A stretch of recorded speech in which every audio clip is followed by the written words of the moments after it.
I saw Dogman on Friday the 13th. Dear Scary Stories NYC, what's the deal with Friday the 13th? All it means is that you're in a month that started on a Sunday, that's all.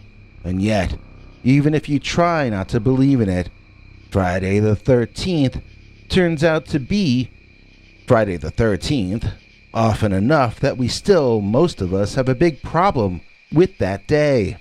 For me, I got away scot-free for the longest time, watching my friends have bad luck happen to them on the dreaded date, but avoiding it myself. And then, finally, it happened to me, too. I saw the Dogman on Friday the 13th, and then I had 3 years of horrible luck after that.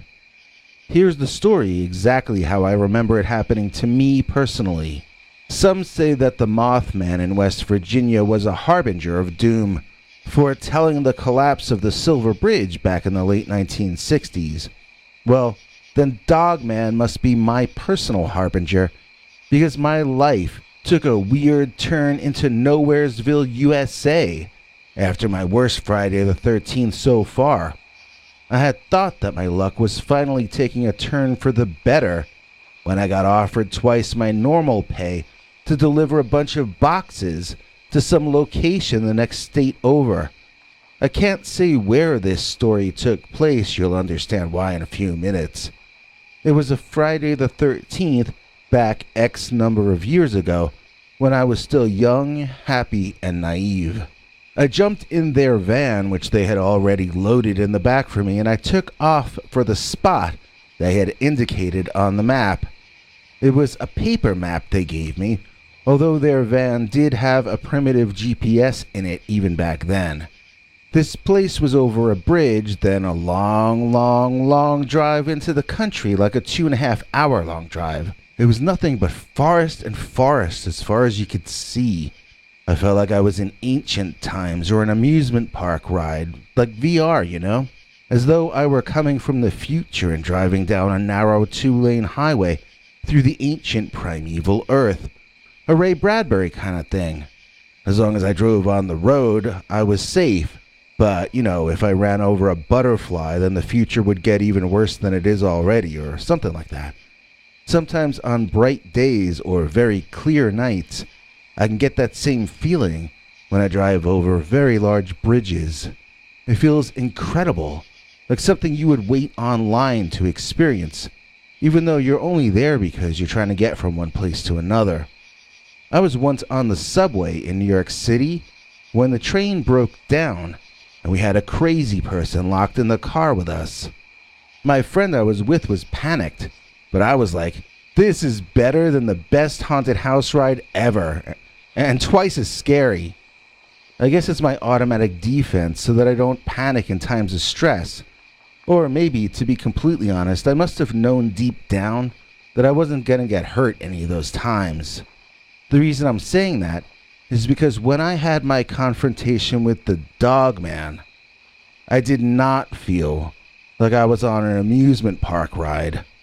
I felt like I might be about to be in a whole lot of physical pain. And even if any contact were avoided, the experience had already been emotionally scarring. I'm starting from the middle. I should begin at the start of it. I was in a claustrophobic, twisty part of the little highway with densely packed trees on both sides of me. Then, way off in the distance, at the far edge of a rightward turn in the road, a large figure appeared to be running, kind of like a jogging NFL football player. I took my foot off the gas to slow down a bit in case I had to maneuver around the runner, and literally before I could understand what was happening, the huge silhouette raced toward me, faster than would be humanly possible. It was in the light of my headlights for less than a second, but I saw the dog head over an almost chimp-like body. Maybe I say chimp because it was colored more like a chimp than any dog I'd ever seen. Also, its front paws splayed out on my windshield in front of me for a few seconds, and they nearly looked like hands to me. Imagine a monkey's paw with the fingers half the length of a normal monkey, ending in claws, like you'd expect on a kangaroo, or possibly a tree sloth. There was nothing ape-like about this thing's face. I was staring out at some kind of a feral dog, maybe a rabid one. It was acting so utterly freaked out, twitching and jerking all over. I was wondering if it was going to explode on my windshield. I sped up, just putting my foot down on the gas and going as fast as I could with the big old overloaded van. This caused the dog monkey to have his face pressed even harder into the glass right in front of me, making it hard to see out the front. I stuck my head out my open side window, and to my surprise, coming down the road toward me from the other direction was an officer of the law in his police vehicle. I waved at him excitedly. I didn't catch his face, but he had to have seen the animal on my windshield, and I prayed that he would make a U-turn and come back around to help me out. Feeling more confident, I slammed on the brakes, which had the unplanned-for effect of causing the cargo in the back to rush forward into the wall to my rear, and the planned-for effect of causing the dogman to slide back off my hood and onto the highway. He did not land clumsily or with a thud, though. This canine hominid somersaulted and landed on all fours, not missing a single step, and returning to the thick, dark forest, where it immediately became completely impossible to see. I sat there, stunned by all that had just happened, needing to catch my breath before completing my journey. So that's when that cop came back. He was a really old school guy, I think in his last year before retirement. He walked over to my window, and I asked him if he had seen the dog man on my windshield when he drove past. He didn't like my beard, and he interrupted my question to let me know that. I began trying to tell him about the dog man or dog monkey when he interrupted again, asking me to produce ID and registration. I handed it all over while explaining that I was just a driver making a delivery. He got on the radio in his car back to his fellows and made me wait a long time. Eventually, he asked if he could look at what I was delivering. I didn't see why not, and so I let him in the back of the van. Well, I should not have done that. It turns out, I was delivering something I should not have been delivering. My life kind of ended for a while because of this. I lost my girlfriend because she thought that I did know what I was delivering. I lost my part-time office job that she had gotten me for the same reason. My parents disowned me, and my court-appointed lawyer told me I was facing 20 years. Somehow, through some miracle, the guys I was working for all confessed that I knew nothing about their plan, and I got off with 3 years community service. I'm very grateful not to have gone to prison, but my community service still sucked. It's that much time you aren't available to work paying jobs. It's one more reason not to hire you for paying work also. It's one more reason not to answer the phone when you call. Things have finally started getting a little back to normal for me in the last year, even while they became abnormal for everyone else. I ran into a former friend fairly recently, and I was surprised when he asked to buy me coffee and have a conversation. He asked me what I blamed most for the way things went down in my life. My naivete? The kind of people I worked for? I told him no. I said the reason my life took a dive was that I saw Dogman on Friday the 13th, the Hanukkah Hellhound. Dear Scary Stories NYC, Hello from a fellow New York City native and resident. I think I have something you would want. A Hanukkah Dogman story. This is the tale of one of the only times I've ever gone out into the wilderness outside the city, and it's also the main reason I'm scared to ever leave again. This is the story of the Hanukkah that I and my family saw an actual werewolf type dogman. For those of you not in the know, Hanukkah is a holiday that goes back over 2,000 years. It's mutated in form and celebration more than once, and to this day, it means different things to different people even within Judaism. Maybe I should say, especially. Originally, Hanukkah was a celebration of a military victory of one tribe of people over another. After the Middle East was conquered by the Romans, however, the military aspect of the celebration was severely downplayed. It was during that point in history that Hanukkah became mainly a celebration of what was considered a miracle, that light burned for 8 days when there had only been fuel for 1 day. It's become a celebration of the unlikely survival and victory of underdogs, and also an excuse to eat potato latkes. I like mine smothered in applesauce. My parents told me that when they were growing up, my grandparents on both sides of the family were extremely old school. As a consequence, they only got a little bit of gelt, which means money, each of the 8 nights of the festival, a little bit more each night. Then, at the end, they were expected to donate 10% to charity. It was some sort of civics lesson, I guess, coupled with a math test. They both grew up swearing that if they had kids, they would give them gifts like they wished they could have gotten at Hanukkah time when they were young. They still would give us gelt, but in the form of candy gelt, like chocolate shaped into a coin wrapped in a metallic cover. We would get a gift per night for the 8 nights, increasing in value each day. The first couple of days would be stuff from the dime store, which was the equivalent in those days of the modern dollar or 99-cent store. Some nights, the gift would be something like underwear or new socks, which were kind of anticlimactic things to have waited all day to open. My parents always made up for it, though, on the 8th night, which was our equivalent of Christmas morning. We would get usually 80% of what we had asked for in terms of that year's must-have toy items, or musical albums, or whatever we were into through our various stages of growing up. Some of the presents would have wrapping paper with dreidels or menorahs drawn on them, but there would be ones with Santa and Christmas trees or whatever on them too. We weren't the only Jewish family in our neighborhood, or even on our block, but Dad was very conscious about making sure we didn't get any fewer things than any of our neighbors who celebrated Christmas.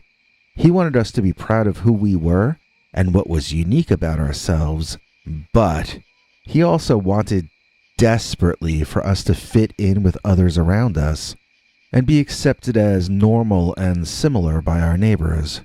So, one year, the family next door went away for the Christmas break. We didn't really find out where they went until they got back, or at least I didn't. It turns out that their old man had rented a cabin in the woods for the family to spend the Christmas holiday at. It sounded nice, like a Bing Crosby TV special come to life. The cabin had a fir tree right outside one of the windows, so rather than chopping down a Christmas tree, they just strung lights out onto the fir and watched it flash and blink from inside by the warm fire. I loved the sound of it, and I made the mistake of talking about it over dinner that night when my dad was listening. Of course, my father mistook my enthusiasm for jealousy. I thought it was cool because the Christmas tree got to live. I could relate to their experience without actually wanting to go and do the same thing myself. We didn't even ever have a Christmas tree at all. We had a menorah, and my siblings and I were quite fine with that. So, the next thing I knew, before January had even officially arrived, Dad had already put down the rent money to reserve us 2 weeks in a cabin out in the middle of a forest somewhere in Pennsylvania. He did this a full year in advance, so I spent that year feeling guilty that I had inflicted this on everybody, and dreading the eventual arrival of my usual favorite time of year, Hanukkah.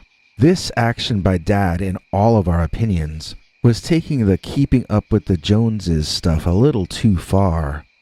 None of us knew anything about the country. We were all city dwellers going back to our patriarch and matriarch who came over from Eastern Europe in the 1920s. Except for a few black sheep, none of us had ever strayed from Manhattan farther than Queens or Yonkers in all that time. None of us had ever known any kind of life except that which occurs on pavement and concrete. In addition, all our Hanukkah traditions involved us being home. None of us really wanted to go through with all the effort of packing and traveling to go away from where we looked forward to being all year long, at home, goofing off, celebrating Hanukkah. We knew, however, that we had no say in the matter. Dad had already reserved the place before we even knew he was thinking about it. This was a status symbol to him. He had bragged all year long about it to people he worked with and all the neighbors. Backing away from spending Hanukkah in the country for Dad would have meant a huge loss of face. In his mind, I mean. I'm not sure anybody else really cared. Even Mom was against the idea, but even Mom packed, and we all got ready to go. Dad drove us all to the old age home to pick up Grandpa. He was very happy about getting to spend the holidays with us at our place, as we hadn't invited him for the last few years. When he realized we were driving away from the city to some cabin in the middle of nowhere, he started ranting and raving in Yiddish to my mother. I didn't know what he was saying, but I knew it wasn't good, and I knew it was about my dad. The cabin was at the end of a whole lot of highway driving, then local driving, on roads that hadn't been cleared after the last snow. It was a lot of bouncing up and down, as I recall. We missed our dirt road turnoff 3 times before figuring it out, and discovered it was another 10 or 15-minute drive down that one-lane snow-covered dirt road, surrounded tightly on both sides by tall trees, before the cabin appeared. After that trip, we were glad to be there, and it was a nice little place, but we remember it with horror. If you can imagine a less run-down version of the cabin from the Evil Dead movies, and imagine it covered in snow in the dusk and seeming sort of quaint, then you're imagining the place my dad had rented for us. So, for that era, we thought it was fairly modern. There was electricity installed and there was an indoor bathroom, so we felt that we were in heaven. The only way to cook things was if we built a fire in the fireplace, and that was also the only way to get warm as well. Actually, Dad found space heaters that worked in the basement on the second day, but that first night, my dad's first priority was to get a fire started in the fireplace while being shouted at in Yiddish by his wife's dad. That night, we all froze under our covers and had a hard time getting very much sleep. I think I slept more than the rest, so I was in a better mood the second day than anybody else.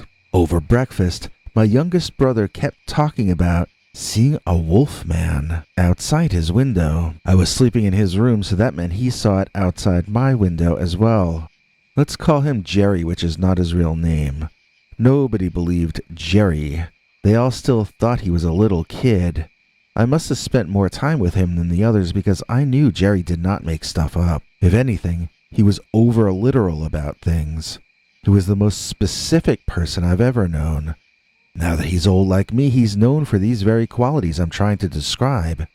Back then, though, he was still regarded as a little kid, and little kids sometimes let their imaginations get out of control, at least according to the worldview of my family. People cheered up a bit after Dad discovered the space heaters, and we all watched Pennsylvania local broadcast antenna television, which I think had 2 channels that came in all right, and 1 or 2 that were extremely fuzzy. We pretty much gave up almost right away and just left it on one of the channels randomly. Everyone was bored, cold, and sad, wishing we could be home.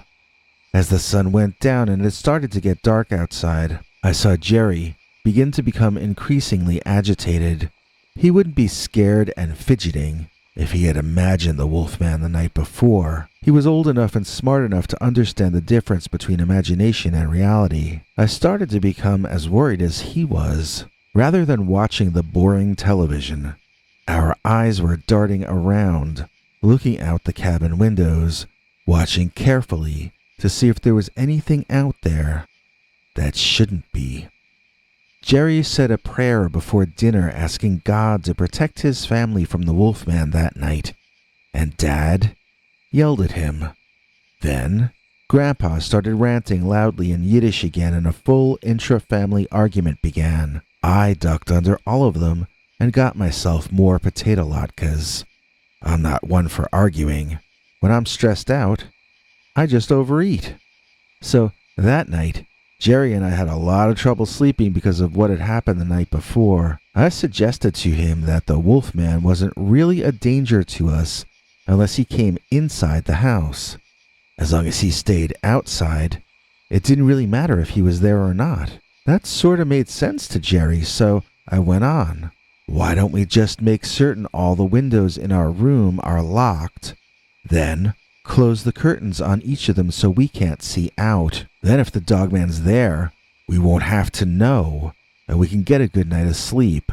Jerry was so tired, he said he'd agree to the deal on one condition. I asked him what the condition was, and it turned out he wanted me to help push his bed out into the middle of the room. He didn't want to be close enough to the window that the Wolfman could reach in and grab him. So, after we had rearranged the furniture, locked the windows, and drawn the curtains all closed, we settled in for what we hoped would be a restful second night of Hanukkah. A very loud howling woke us both up. I thought it sounded like a sad or wounded dog, but Jerry whispered to me, "That was the Wolfman." We both, as quietly as we could, snuck over to the window closest to the noise and pulled the curtain ever so slightly to the side so that we could peek out. Now, I had been expecting to either see a dog, a wolf, or the Wolfman from the movies. This was none of those things. This was like an animal mixed with a monster. I had never seen anything like this before. It looked as if a kangaroo became a serial killer or something. It didn't have legs like a kangaroo, but it stood up like one and had a similar kind of brown fur all over. This was not a guy who changed into a wolfman and was still wearing his slacks like in the movies. This was some kind of upright walking, dog-headed animal. It was looking down toward its feet as though it were looking for something on the ground. It would take a few steps forward every so often, moving around on the spot. I have no idea what it was looking down at or what it was doing at all. I only registered that it seemed to be man-sized, and its legs were bent backward. I was a bad judge of size and distance back then, especially out of the context of the city. I decided to get a second opinion. I made the shush sign, putting my pointer finger over my mouth. I got my brother's eye contact and he understood. Then, I motioned for us to go to Mom and Dad's room. Fortunately, they were both up reading, and the door was open. We tiptoed in an exaggerated way to stress our point, and when we got their attention, we both made the silent sign with our fingers over our lips. Mom chuckled. Dad grunted and made sounds to demonstrate his annoyance. We made a sign for our mom to follow us, and my father told her to ignore us. She countered that if she can't even humor her children over Hanukkah, then what joy exactly was she still allowed to enjoy in life? Dad couldn't respond to that, so Mom got out of bed and followed us, walking on her tiptoes and trying to be quiet. I saw the smile on her face, and I don't know what she expected to see when she peeked out our window with us. Maybe she thought we had seen a deer and wanted to know if we were at the North Pole or something innocent like that. Something childlike, you know. What she got instead was an eyeful that she later described as A 6-foot-tall feral dog that walked upright like a man. And by later, I mean years later, many years. That night, she got so shocked that she started making these nonsensical noises. Jerry started telling the story of Mom seeing the werewolf beginning the next Hanukkah, which we spent at home where we wanted to be. In Jerry's version, which was basically true, she started off by making this sound sort of like rut or root. Then she backed dramatically away from the window, which he would pantomime as though he were in a silent movie. And she would shout this long, multi-syllabic word that was sort of like "Ba-ba-yout, tu-tu-balayaman." And she ran out of the room. Jerry and I looked out the window again, and we saw that the dog man had heard Mom's scream. It was staring at the window with yellow glowing eyes. "Oh no," said Jerry. Eyeing us with great interest, the wolf-like man or man-like wolf took a step in our direction. We screamed and ran off to our grandpa's room. I don't really remember why. Maybe Mom and Dad were arguing. The way I remember it, nothing else of note happened that night. Or if it did, we couldn't hear it from Grandpa's room. In the morning, we packed up and left silently before breakfast, with nobody having to ask or explain why. We were utterly silent until we passed a sign for a diner, and we all started begging for breakfast. We were home in time to light the candle that night, and we spent the rest of Hanukkah there at home where we wanted to be. We were so happy to be back. Grandpa hardly spoke Yiddish at Dad once the entire rest of the holiday season. So we had a happy ending, but it got a little hairy for a while there, thanks to the dog man. I want to thank you for letting me tell my family's story, and I hope everyone watching your show has an excellent holiday season, no matter what they may choose to celebrate at this time of year. Thanksgiving Day, Dogman. Dear Scary Stories NYC, this is a Dogman story that my friend told me happened to him back in the 1990s in Wisconsin when he was driving home to spend Thanksgiving with his family. He likes to tell the story when he wants to remind me or others about keeping things in perspective. I've heard it 3 times already, and I think I remember it by heart now. Let's call my friend Arthur, because he sort of resembles Graham Chapman. Arthur was driving home in the dark on the night before Thanksgiving, lost in a funk and full of stress and dread. He really didn't want to see a few of his relatives for personal reasons. One would argue with him, another was jealous and competitive, and nearly all of them were constantly looking to start fights with him by saying things to hurt his feelings. He had tried arguing back, only to find they would all band together to disagree and insult him. He tried remaining peaceful, only to find that they would band together to badmouth him for being weak and too chicken to fight back. He still hadn't come up with a strategy to avoid their barrage of emotional attacks, so he was nervous and dreading the entire weekend. One year, he had brought his girlfriend with him only to find they all took her aside to tell her embarrassing things about him and get her to break up with him. She not only dumped him, but she stayed active Facebook friends with his family while blocking him. It sounds like his relatives are emotional terrorists, and as a result, he was properly terrorized by the idea of having to see them. And then, in an instant, none of that mattered anymore. His front left tire blew out suddenly and unexpectedly, and his remaining 3 tires skidded in directions he wasn't pointing his steering wheel. He almost flew off the road to the left, then managed to pull back to the right and slide off the road in that direction, eventually coming to a stop in a cloud of dust. He told me he had to just sit there for a minute or two, letting his heart calm down. He thought for a second that he was going to wreck his car and himself, and had only barely managed to pull over safely. He was still catching his breath when, just as suddenly as the blown tire had come, there came a loud burst of thunder, followed quickly with lightning. This nearly stopped his heart again, but while the flat tire had almost sent him into shock, the loud electrical storm and realization that it was now raining hard all around him had more of a caffeine effect on him. Leaping out of the car, he went to his trunk and got ready to change tires in the rain. By the time he finally got the car up off the ground in the front left, the rain was coming down blindingly hard. He knew he should probably get back in the car and wait out the rain, since it was getting colder, not warmer. But this was a November storm, not a summer storm, and that meant it could go on for quite some time. He decided to press onward and took the old blown tire off. As he did so, he heard strange sounds he couldn't identify.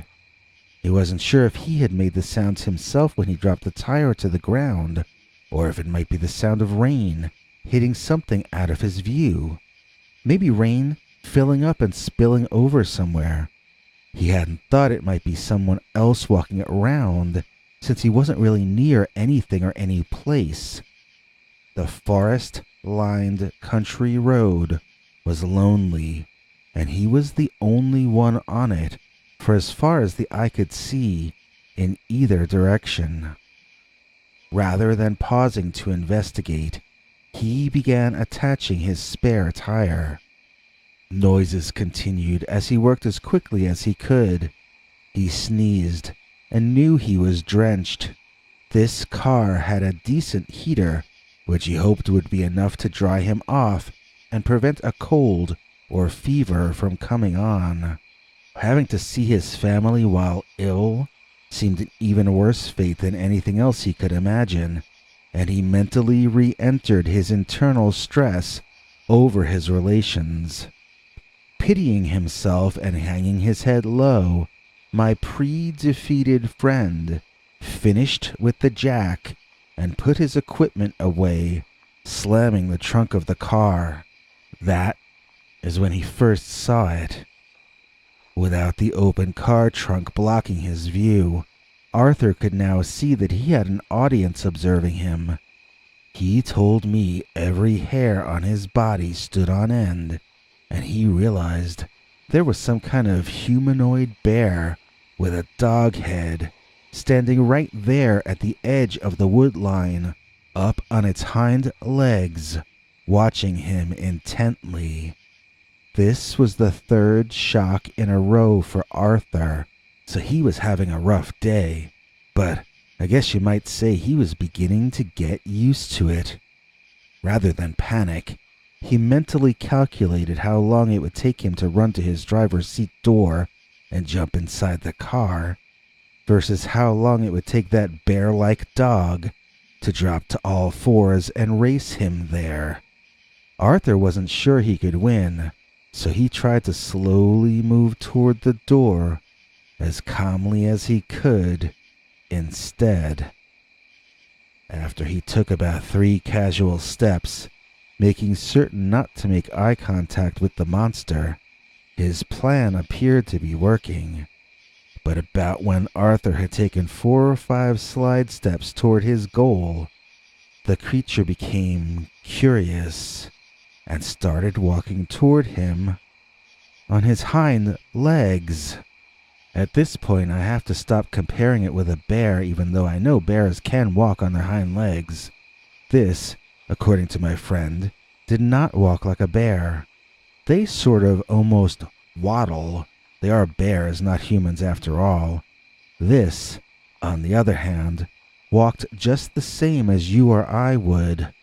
Arthur took a quick glance and saw a look of curiosity on the dog's face, not one of anger or hunger, but it was still more than he could take after everything else. He took off, dashing for the front door of the car, sliding in and slamming the door behind him as he watched the manimal run closer. Arthur said he was screaming like a school kid. He got his door locked on the third try. His hands were that shaky.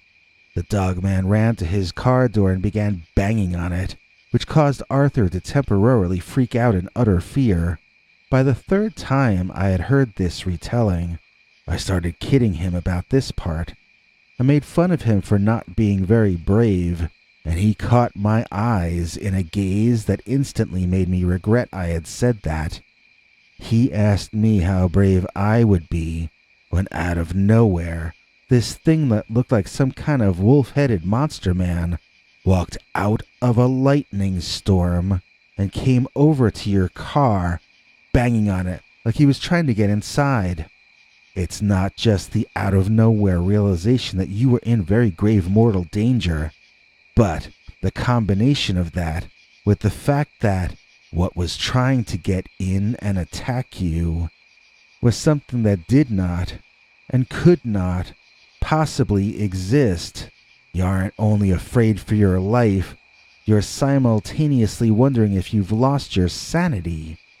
It's like having all logic and boundaries or definitions removed from your reality. It's the same as staring into eternity before you're ready to understand it. He was like, "So yeah, I screamed. You might have screamed too." And I just shut up, because I could see he was very sensitive about this. I guess I wasn't being very nice, but it was the third time I was hearing the story, so I was trying to interject some levity. People don't want levity when they're trying to tell you a story about how they almost lost their lives and sanity. So Arthur kind of left the building for a while there, figuratively speaking. Instead of starting the car and driving away, he fell into an utter freak-out, screaming and staring at the dog-headed monster through the rain pouring down the outside of his car window. He told me that although the eyes did give off a glow as is reported in other dogman sightings, it wasn't like they were lit from within. It was just, in his opinion, that the creature was in a highly agitated state and its pupils were extremely dilated, hence more reflective. It had a snout similar to both a dog and a bear, with a dark canine nose at the end. It seemed to be displaying its fangs at Arthur to intimidate him, as though the poor screaming guy wasn't scared enough already. When I pressed him for more details about the dogman's appearance, he told me that the face was dark or black, but the fur grew more lightly colored out toward its cheeks. The face was not as long as a normal dog's. It was taller, as though mixed between a man and a wolf or canine. Its ears had no humanity about them at all. They resembled nothing but dog ears up on top of his head, moving around almost constantly, hearing things no human could ever hear. Arthur told me to imagine an extra-large feral dog frothing at the mouth, barking and snarling. Then, imagine that dog's head is on top of a body, like an orangutan got crossed with Arnold Schwarzenegger. Imagine it's pounding its clawed fists on your car window. That's pretty much what he claimed that he had seen. I pressed him on that common dogman question. Were the legs like a dog's legs, or like a human's? He had to stop and think when I asked that, as though it weren't a detail that had really mattered to him at the time. At length, he responded that he had perceived it as a dog at first, and only a dogman after it walked bipedally and after he saw its muscular and human-looking shoulders. He said that it probably had dog legs, otherwise he wouldn't have been surprised to see it walking upright in that way. If the legs had appeared human, then he would have expected to see the creature walking like a man. In other words, he really had no memory at all of what it looked like below the creature's torso, but he assumed it must have a dog-like appearance. I think his quote was, "It was more werewolf than Bigfoot." At this point, the intensity of the dog's eyes took over Arthur's consciousness, and everything got really strange for him for a while. The dogman seemed to be putting suggestions in Arthur's mind, making him feel crazier by the second. He told me honestly he wasn't sure if it was the fear driving him temporarily insane, or if he really was having these suggestions put in his head. The creature seemed to be projecting shame onto him, telling him that he had been trapped, that he had no choice but to come out of his protective metal shell. Arthur said he felt shame in the presence of the great beast and knew that everything he was being told was correct. The hairy dog-headed thing slammed its fist onto the car roof, into various windows, barking and growling to add ferocity and fury to his message. With each bang on the car, Arthur illogically felt more deeply defeated. He was being told in his head that he was in trouble, and each outburst on the part of the dogman caused him to blush in shame further and to want a bit more to be able to crawl off somewhere and perish. A small part of Arthur's normal waking state was arguing internally that none of this made sense.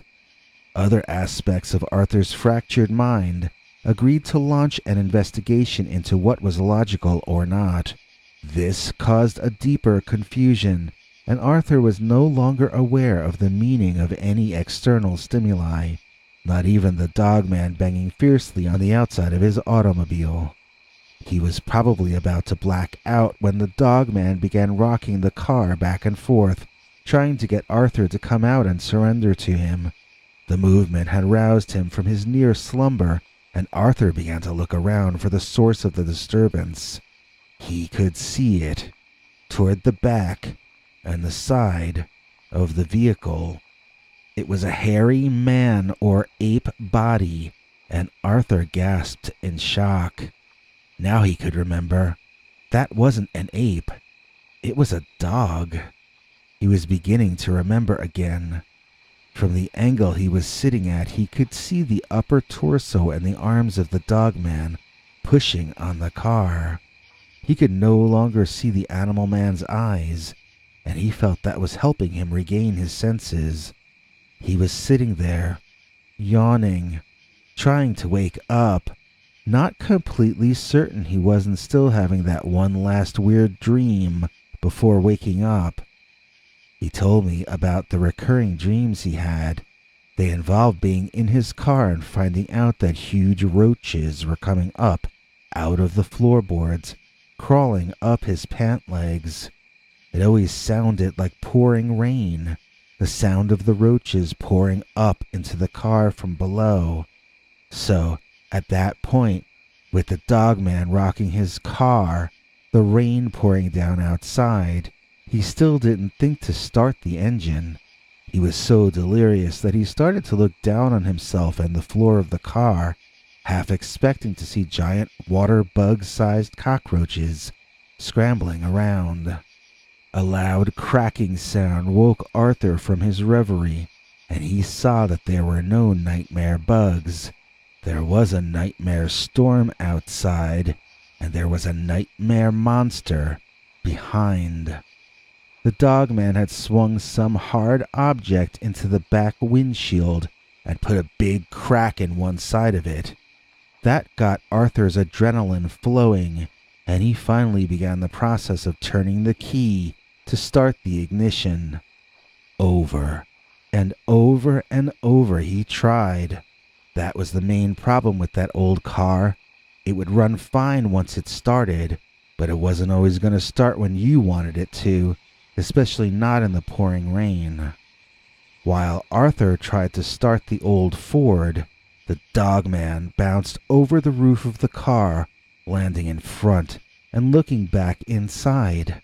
Arthur averted his eyes, still remembering enough to know that the dogman's eyes had the power to turn his brain to mush and jelly. Finally, one turn of the key resulted in the engine revving to life, and Arthur was finally ready to attempt an escape from this situation.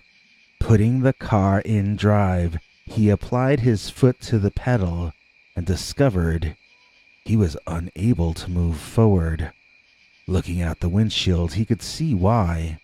The dogman was so strong that it was able to hold the car back and prevent it from achieving any forward movement or momentum at all. Arthur said it was the most unreal thing you can imagine. The strength of the beast was so far beyond anything that a human being could think of doing without an exoskeleton. Finally able to think clearly, Arthur put the car in reverse and quickly peeled back away from the dogman, putting a good 50 or 60 feet between them in no time. He sat there with the car in neutral for a few seconds, trying to assess the situation. He still had to manage to get past that monster on a very narrow road. He watched and waited for the creature to break to one side or the other so he could break the opposite way and attempt to swerve around that thing and make his getaway. The dogman wouldn't move from the center of the road, though. Its eyes bore into him, and he began to become overwhelmed by a terrible sense of sadness and desperation. He was about to fail once again, wasn't he? He was about to fail because Arthur realized he had been looking in the dogman's eyes again. He would begin to feel terrible when he did that.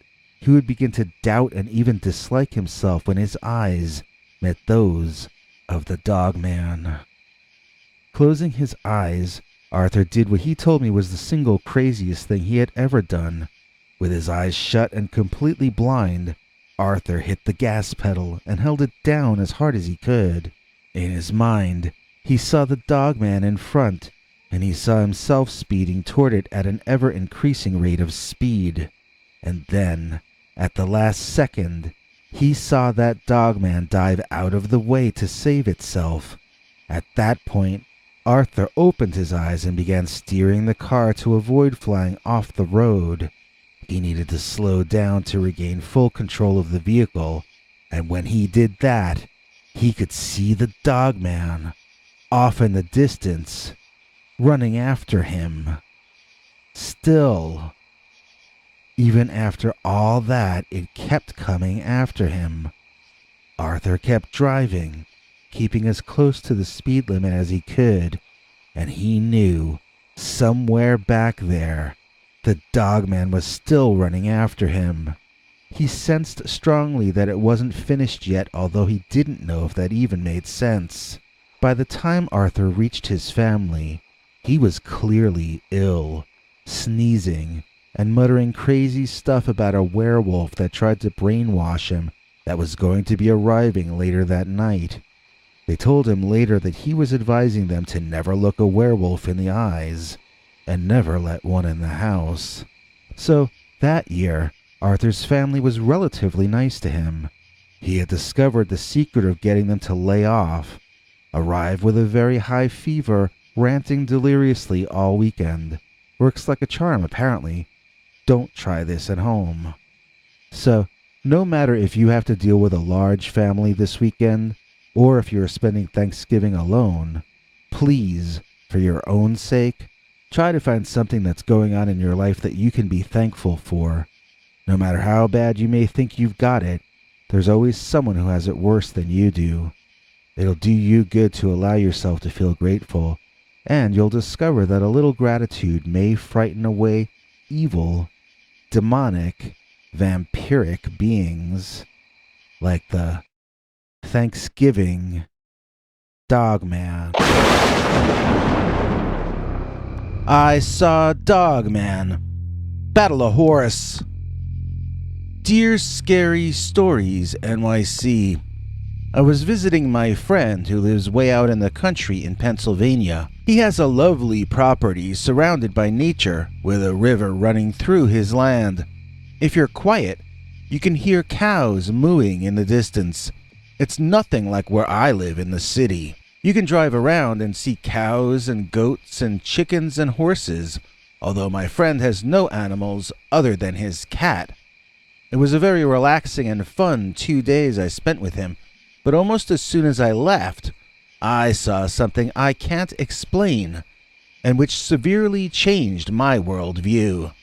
I saw a large, fully grown male horse doing battle with a creature straight out of a nightmare. I saw a horse battling some kind of an oversized werewolf or dog man. It was on my way driving out of my friend's area of the world when I passed a huge fenced-off area with grass in it. Nothing but grass, grass, and more grass. I drove and drove for maybe a full minute, seeing nothing but grass to the side of me, when suddenly I could make out what I thought at first was one large, very strange figure, getting closer from a distance.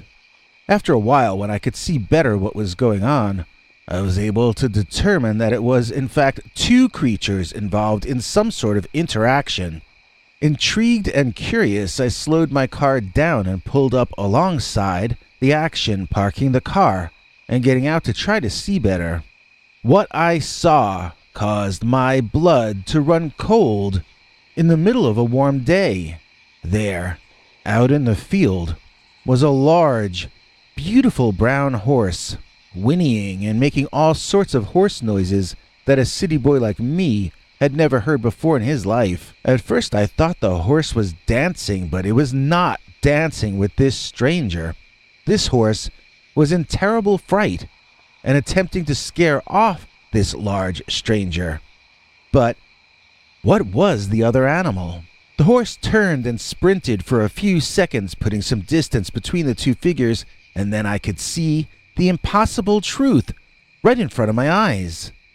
It was so surprising that I literally did that thing they do in the old movies.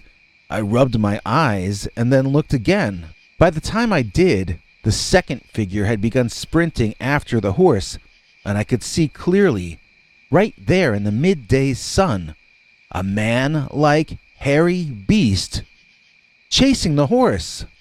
I say man-like, although the head of the creature was completely inhuman, stretched long like a hairy alligator snout, full of crazy long teeth that I could make out clearly even from my distance.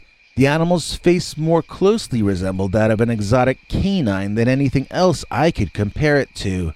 It also had ears sticking up on top of its head like a canine, so I guess possibly I was witnessing an actual Pennsylvania werewolf or dog man. I have to say, though, that it was not a dog or a wolf. It was something different. It had a broad chest like a human being.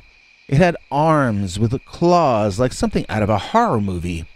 Its back legs were a lot like dog legs, although it ran upright and bipedal on those hind legs. There are no animals that I know of which I could directly compare this creature to. It was definitely something that science is not yet officially aware of. My concern at that moment was not, however, in determining the taxonomy of the monstrous creature attacking the horse. My concern was with the survival of that horse, whose beautiful brown coat shone in the sun. I wanted to help it get away from the dog man somehow, but I'm a city boy, as I've said. I don't carry weaponry on me other than my Swiss Army knife. And then I decided to get back in the car and beep the horn to try to scare the werewolf thing away. Well, I beeped vigorously, but I was too far off for it to make any impact. What else could I do? That dog thing was going to tear the horse to shreds, and I did not want that to happen. My eyes were teared up, and my heart was beating fast and hard. I was either going to witness something heart-wrenchingly sad and horrible happen right in front of my eyes, or I was going to find a way to save that horse's life. Completely out of my mind and behaving in a way I'd never done before and likely never will again, I threw myself back in my car, slammed the door, put the car in reverse, and backed up away from the wooden handmade fence that separated me from the field of grass that all the action was taking place on. I floored the gas pedal and actually screamed and closed my eyes like a child as I rammed the car through the barrier and onto the field. Once off-road, I realized how much harder it was going to be to maneuver my vehicle, and I adjusted quickly, looking around for where the animals were by that point. As I caught sight of them, the horse leaned forward on its two front legs and unleashed a backward kick with its hind legs that would have killed 10 men with one blow. The dogman reared back and either avoided contact with those hooves entirely, or else they only barely grazed him. In either case, the horse was able to run off, leaving the dogman momentarily dazed. I knew this was my chance to act, and so I did. Pushing that gas pedal down as far as I could, I got the car going as fast as possible on that lumpy grass surface, and I began beeping my horn like a crazy man. This time, I was close enough that the dogman heard me and turned in my direction. The closer I got to him, the larger he appeared to be. The horse must have also been larger than I first perceived, because that dogman was way too tall to be a man in a costume. It had to have been 9 feet tall, as absurd as that sounds. This thing was like a faster, smarter bear. I can't imagine any animal, besides maybe an elephant, that could defeat this thing in a battle. This was the one time in my life that I saw a biological killing machine up close. This creature was born to destroy and eat anything in its path. I remember one brief instant when I looked into the eyes of that dogman. Those eyes in the bright sunlight were as dark as it's possible to be. They seemed like infinite pools of black water, and I nearly felt hypnotized in that brief instant. However, the beeping and the sight of my car rushing at him over 70 miles an hour caused the dogman to rethink his strategy, and in the next instant, before his eyes could really do their magic on me, the immense creature turned and ran away. I could make out a fence on the far side and some woods outside of it. I slowed my car down, parked on the grass with the engine idling, and watched until I saw that dogman hop the fence and disappear beyond it. Breathing a sigh of relief, I closed my eyes and allowed myself to relax again, leaning back in my seat. When I opened my eyes, I realized I was trespassing on someone's property. I had to get back to the highway. If the owner came over here, she would likely not believe my story of a 9-foot-tall werewolf making me drive onto their land. The idea of being caught where I was now seemed almost as frightening as the dogman had. After all, if there were any damage done to that horse, I would get blamed for it, even though I had saved the horse from the actual attacker. I made it back to the road and drove away, never spotting any humans outside at all. I don't know where that dog should have been, or why it was out of its stable. Maybe the dogman let him out, I really don't know. And why would the wolfman predator be chasing an animal so large? I could see how a pack of dogs might chase larger prey, but a solitary hunter? Why not just catch a rabbit or a bird? What about that horse made that dogman want to mess with it in the way he was? Could there have been something personal between the two animals? As you can tell, I have no theories to explain what happened that day. I only have questions, really. I was never interested in monsters before. I mean, I always liked monster movies, but I didn't believe that anything from those movies might also exist in the real world. In the years since this incident, however, I have become a lot more interested in the field I now know is called cryptozoology. I'm far from an expert, but I love to listen to anything I can find on the subject because I'm dying to know more. It seems that most people see Dogman at night, and the assumption is that we are talking about a nocturnal creature here. My sighting was in the middle of the day, probably around 1 in the afternoon. Is it possible I saw something other than a dogman? Is it possible that the werewolf I saw was sick or something? That might explain why it was out in the sunlight, and why it was attacking a creature as large as that horse. Maybe the dogman was out of his mind with a fever or something along those lines. Rabies or mange or whatever the werewolf versions of those might be. Maybe it didn't know what it was doing the day that I saw Dogman battle a horse. The Friday the 13th Dogman. Dear Scary Stories NYC, I come from a good family in a big city. Our culture is very status-based, money-oriented, competitive, jealous, but also science and statistic-driven. I grew up around people who only care about hard, cold reality. I was just like that myself, and I was living a happy life, heading toward an even happier one. And then I saw Dogman on Friday the 13th, and my luck changed to bad. For good. Some of you might correctly point out that seeing the Dogman and surviving to tell the tale is not exactly bad luck. That's good luck. I can see that point, and I have to admit that in some ways I do feel grateful and blessed. I had a rare experience, and I was not hurt in the process. On the other hand, that Dogman experience changed me. Once I was changed, none of my friends really wanted to know me any longer. My parents and siblings grew embarrassed of me, and my life sort of rebooted. Again, you can say that was good luck, but if so, it was painful in either case. I had been a skeptic. I didn't believe in anything but science, or so I thought. I felt there was a materialistic answer to any question back then. I also felt superior to those who believed in monsters and UFOs. How childish, I thought. And my friends, well, they all felt the same way. Why, we were sophisticated city-dwelling members of the cultural elite. If we said it didn't exist, then that meant anyone who saw a Bigfoot or a Dogman must be some country bumpkin fool. Suddenly, I had my own traumatic encounter with a canine-headed bipedal creature. And not only did I suddenly believe passionately in the existence of at least one kind of cryptid, but I could no longer accept the materialistic worldview that my friends held. To be honest, materialism as a concept is antique.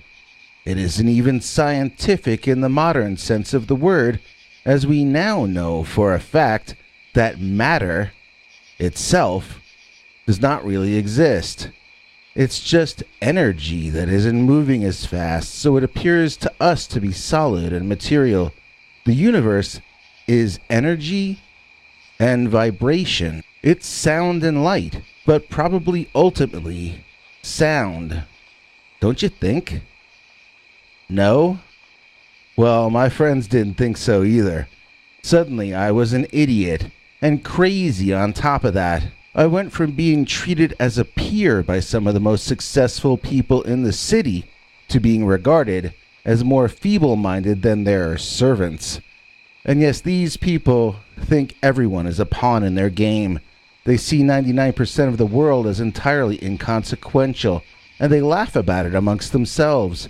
They used to include me in their tittering, and I used to laugh along. Now they see me as a loose cannon, a danger to myself and others. They work to discredit everything I say, even stuff that's clearly true. Well, especially stuff that's clearly true. When you're told that someone is dangerous by the powers that be, that only means that person is dangerous to the powers that be. I used to join in the dogpiling onto whoever was being canceled that week, but then I got canceled too. I learned a lot of lessons because of this Friday the 13th Dogman experience, and as I describe it, some certain people might find the story familiar and then be able to figure out who I am. However, the only people who know my story are very, very rich, and I don't know how much time they spend on YouTube. So now let me finally get to the story itself. It was, as already stated, Friday the 13th. This was some years back. I was driving to meet two comrades of mine who wanted to introduce me to somebody for some business connection. I don't really remember. They told me to just come over to their country estate, and I wasn't busy that day, so I did. I had no fear of Friday the 13th, of course, and I was in the mood for a long drive out to the country. When I say long, I mean it. Something like 7 hours. They were out in this rich suburb of Pittsburgh called Jefferson Hills or something like that. But my experience didn't take place at their estate. It took place on the way there. The way I've told this story for years, I was on Route 711 when I saw the dogman. I thought that was funny, since 711 is supposed to be good luck, and this was a story about Friday the 13th and bad luck. I'm looking at Google Maps, though, and that seems unlikely. Route 711 isn't as forested over there. I now think I must have been driving on Route 31, probably somewhere around Somerset, Pennsylvania. It looks more like how I remember. There was a forest on one side of the road and a guardrail on the other side to prevent cars from going off a little cliff down to where I think there was a stream or a river or something. So, on one side, the forest graded up slightly, and on the other, the land dropped away suddenly. I had been driving probably around 6 hours, so I was getting tired and cranky, and the sky was growing darker. I don't remember what time it was, but it was dusk when it's getting harder to see. I remember thinking about taking the toll road for the rest of the trip, just because it should, in theory, have lights on it. The route I was on was growing creepier and creepier, and I was beginning to feel very alone, and very exposed, and very uncomfortable. I had taken that route to save money and to avoid traffic, but at that moment, I would have loved to have seen any other cars out there at all. And then, the beast walked down off the mountain, through the woods, and onto the 2-lane highway I was driving on. It was the most incredible thing I had ever seen. Even if nothing else had happened that night, just seeing this creature would have forever altered the direction of my life. It was what people now call a dogman. It was a canine-type creature with brown and tan-colored fur, but it stood up on its hind legs as it walked, and it had to be over 7 feet tall when fully upright. The face was not exactly like a dog or a wolf. It had taller teeth than I'd ever seen in a modern animal. I never saw it close its mouth around those teeth. That's how large they were. And its eyes glowed in an unnatural way, like something from a science fiction movie. It looked either like an enchanted beast from a Lord of the Rings sequel, or maybe something dropped off here from another galaxy. In other words, it wasn't just another bear sighting. I was stunned, and I was impressed, and I felt ashamed of all the times I had said rude things about people who see monsters. All that time, I had been cruel to people who had no say in the fact that they had come face to face with something inexplicable. I felt ashamed for what a jerk I'd been, and at the same time, I knew I would either have to lie and say I never saw this, or I was going to lose my status and my friends. I saw it all in that blink of a moment, but what I did not see was that the dogman had already grown severely unhappy with the fact that I was present at that moment. He slammed his hands or paws or whatever they were down on the hood of my car, and I screamed and felt like I needed to use the little boy's room. I never felt that scared before. I saw my life flashing in front of my eyes, and I mean every scene from my entire life. I felt all the happy times, but mostly I felt the regrets. I made note of the things that I never got to do. I understood that I would never see anyone I loved ever again, and that this was going to hurt them as much as it hurt me. Emotionally, I prepared to move on to whatever is next after this existence. And then, after doing all that, I slammed the car into reverse and put my foot through the floor on the gas pedal. The dogman fell backward onto the road as I kept driving in reverse, trying to get some distance between me and him. He got up and began running toward me. I slammed on the brakes, put the car in drive, and tried to see how fast I could get it going before my bumper reached the same point in space and time as that dogman. It turned out that I got it up over 65 miles per hour. But you don't have to worry, those of you rooting for the dogman. He did not end up pizza meat on Route 31 in Pennsylvania. The dogman was too agile for that. He just ran over my car as I drove underneath him. I'm not even joking. That's how fast this creature's reactions were, and how quickly it was able to run and to make adjustments mid-run, on 2 legs. That's far beyond the ability of any living creature known by science. Nothing else could do that. So this creature proved to me that I needed to get a whole lot more humble, and I needed to learn that I didn't know all there was to know about everything. I saw the dogman regrouping, and I knew he would continue his pursuit of me, so I risked getting pulled over, and I kept going 65 or more until I saw the signs for Route 76, the toll road, and I got off that godforsaken highway.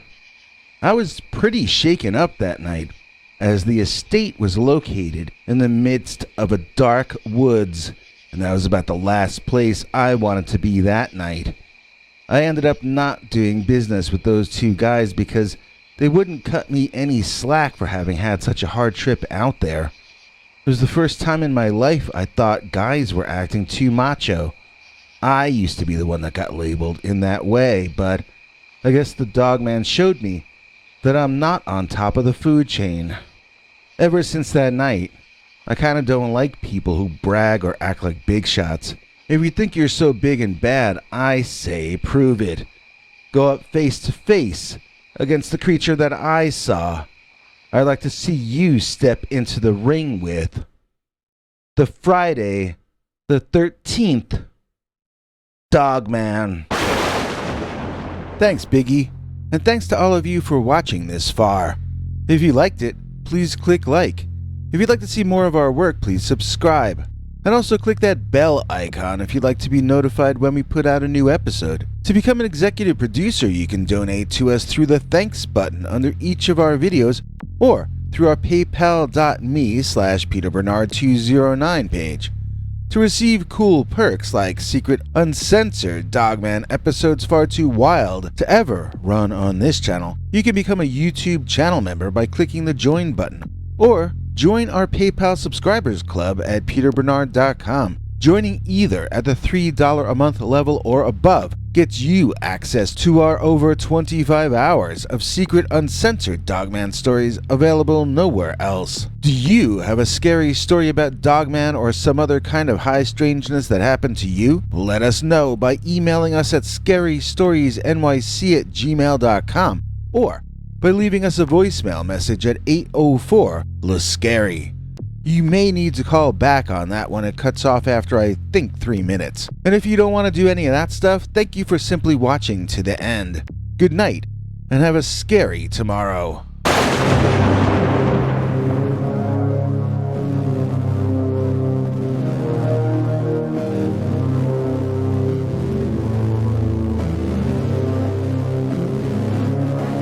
Come back for more scary stories.